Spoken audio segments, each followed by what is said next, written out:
Hi Healthy Buddies, I'm Dr. Tirta Wijaya. Welcome to my channel where we will talk about various health matters. Today we will talk about fever.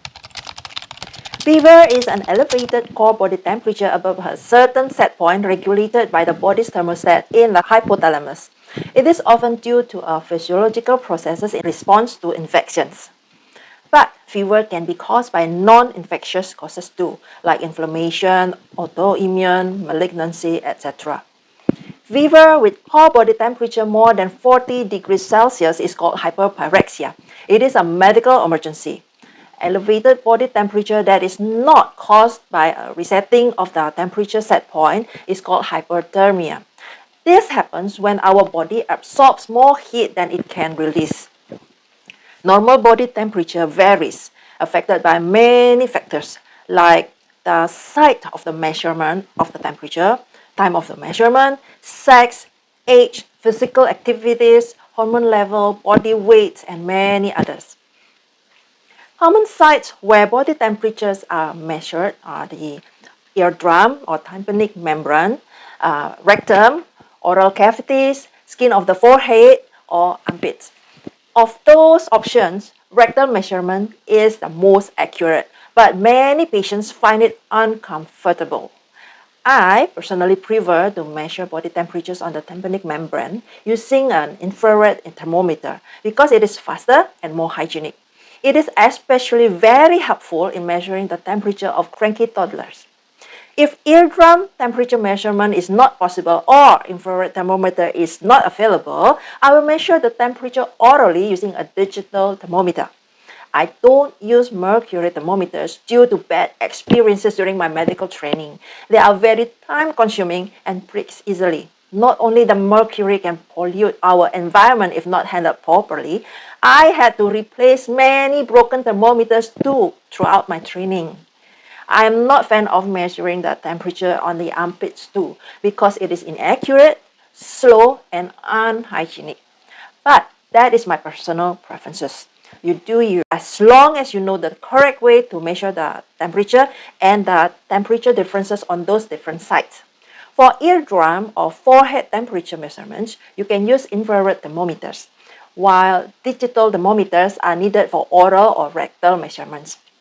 Please note that rectal and tympanic membrane temperatures are about 0.5 degrees Celsius higher than oral temperatures, whereas skin temperatures on the forehead and armpit about 0.5 degrees lower. During a 24 hours period, temperatures varies from lowest level in the early morning to highest in late afternoon. Maximum variation is about 0.6 degrees Celsius. Some references define oral temperatures as elevated when they are more than or equal to 37.2 degrees Celsius in the early morning or equal to and greater than 37.8 degrees Celsius at any time after the early morning.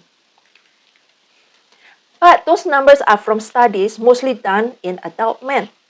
As women has more body fat compared to men, which insulated the body heat, the women's normal body temperature is actually slightly higher than men's.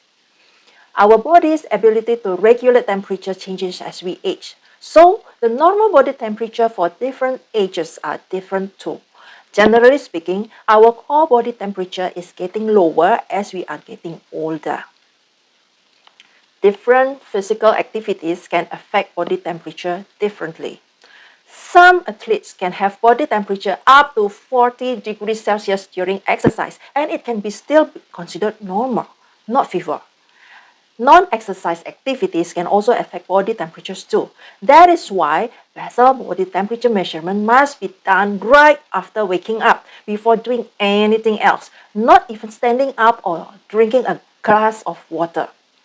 Because of these numerous variables, normal body temperature can be different from one person to the other, and definition of fever cannot specify an exact figure that applies for everyone. But that doesn't mean that body temperature measurement is useless when we are reporting fever. It is still more helpful to say, my child temperature was 38 degrees Celsius this morning compared to her forehead was hot to the touch. But reporting her temperature is 4 degrees Celsius higher than her normal daily temperature is much more informative. Body temperature is the balance between heat production, especially by the liver and muscles, and heat loss from the periphery. When something raises our body thermostat in the hypothalamus, we call this thing pyrogens. The blood flow to the extremities is reduced to prevent heat loss by vasoconstriction. We feel cold and chilly due to the reduced warm blood in those areas. Sometimes it is accompanied by shivering to increase muscle heat production. When our body thermostat is set lower, vasodilation happens to facilitate peripheral heat loss. Sweating is often happen to cool down the body too. This normal body response to pyrogens may be decreased in very young babies, older people, or patients with certain conditions. I hope it is clear now that fever per se is not a disease. It is our body defense to fight and resolve infections that is the most common cause of fever. To improve survival by stimulating various immunologic mechanisms, inhibit the growth, or even kill the germs invading our body. Some studies show that patients with infection who had fever within the first 24 hours after being admitted to the intensive care unit had better outcome compared to the patients who had no fever. In elderly patients with community-acquired pneumonia, patients without fever had much higher mortality rate compared to those with fever. That being said, extreme temperature elevation, typically more than 40 degrees Celsius, may be damaging. The extreme heat can cause protein denaturation, the release of inflammatory cytokines, systemic effects, for example, gut bacterial translocation and disseminated intravascular coagulation. These lead to cellular dysfunction, organ malfunction, even multiple organ failure. Kidneys, heart, liver, brain, and many other organs are affected by hypothermia. At this temperature, the harm of hypothermia on organs and cellular functions far outweighs the benefits of fever I mentioned before.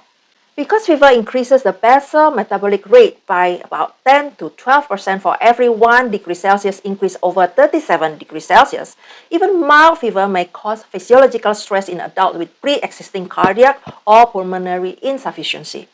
Fever can also worsen mental status in patients with dementia. In healthy children, fever can cause febrile seizures.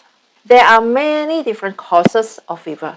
Generally speaking, we can group them into infection, malignancy, and inflammatory, including rheumatic, non-rheumatic, autoimmune, and drug-related.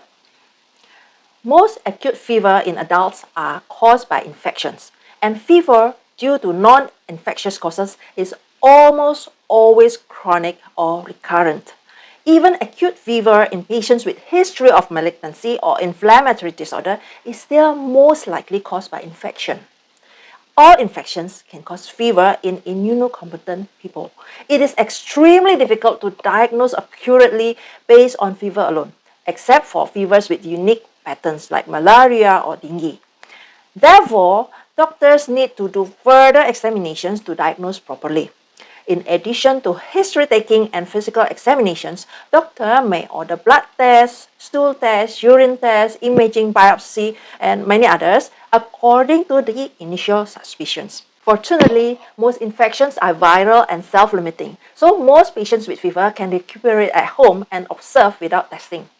If serious illness is suspected, however, immediate and aggressive testings are needed, and patients may have to be hospitalized too.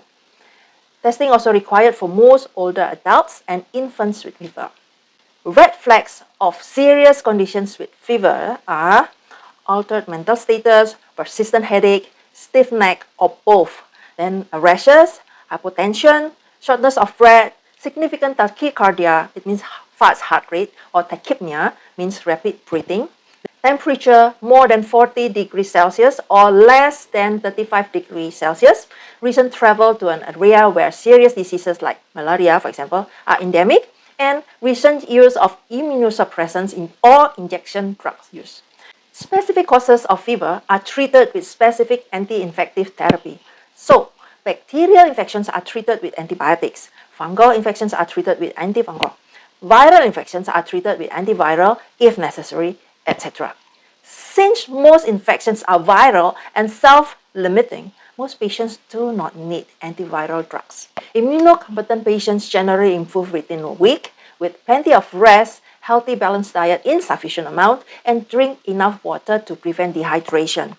Antibiotics are prescribed for bacterial infections because it only works on bacteria.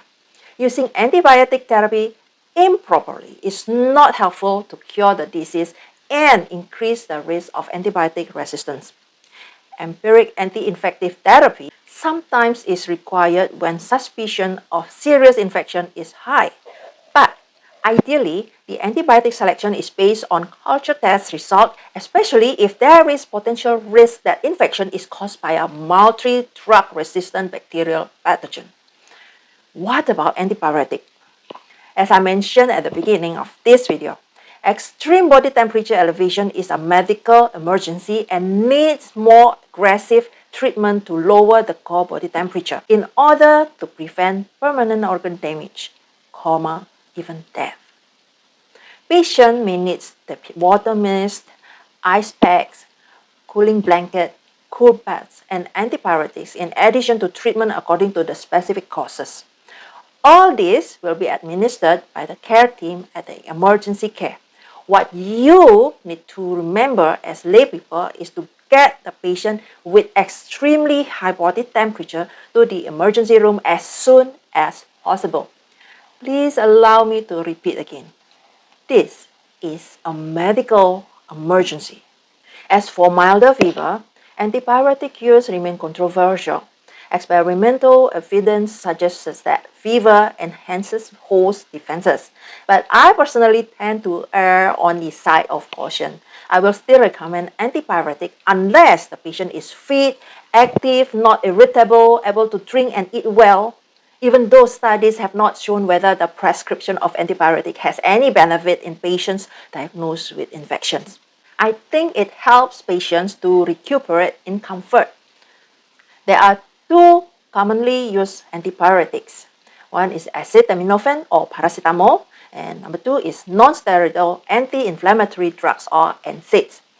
These drugs are available over the counter in most countries, so you can get them without doctor's prescription.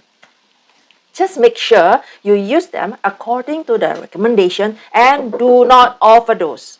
Please read the labels and insert leaflets that come with all the drugs you consume and pay attention to the ingredients. For example, paracetamol or acetaminophen, maximum dose for adult is 4,000 mg in 24 hours. Usually it comes in 500 mg tablets, so you should not consume more than 8 tablets in a day. But if you are taking another drug containing paracetamol, say caplets for cold containing 500 mg paracetamol and 5 mg of phenylephrine twice a day, you must factor in all the paracetamol in that other drugs too to make sure you do not overdose. In this scenario, you should not take the paracetamol tablets more than 6 tablets a day because of the other 1,000 mg you consume in the caplets for cold. But this does not apply if you take different classes of drug, like paracetamol with NSAIDs like aspirin or ibuprofen. Corticosteroids are another class of drug that can lower body temperature too, but I don't use it to treat fever, simply because acetaminophen and NSAIDs can do the job good enough without all the side effects of steroid. Patients with special conditions like infants and very young children, frail older adults, patients suffering from cardiovascular diseases, etc., are encouraged to see their doctors even for mild fever. It is always better to be safe than sorry. That is my sharing today about fever. I hope you will find it useful and can be a blessing. If you like this kind of health information, please like and subscribe to this channel. If there is any health-related topics you want me to cover in the next video, just type them in the comment. You can ask general health questions too. But please do not consult, as consultations must be done personally between a patient and doctor. Please consult your doctor if you have any medical concern. This is my disclaimer. Thank you for watching and see you in the next videos. Stay healthy and happy.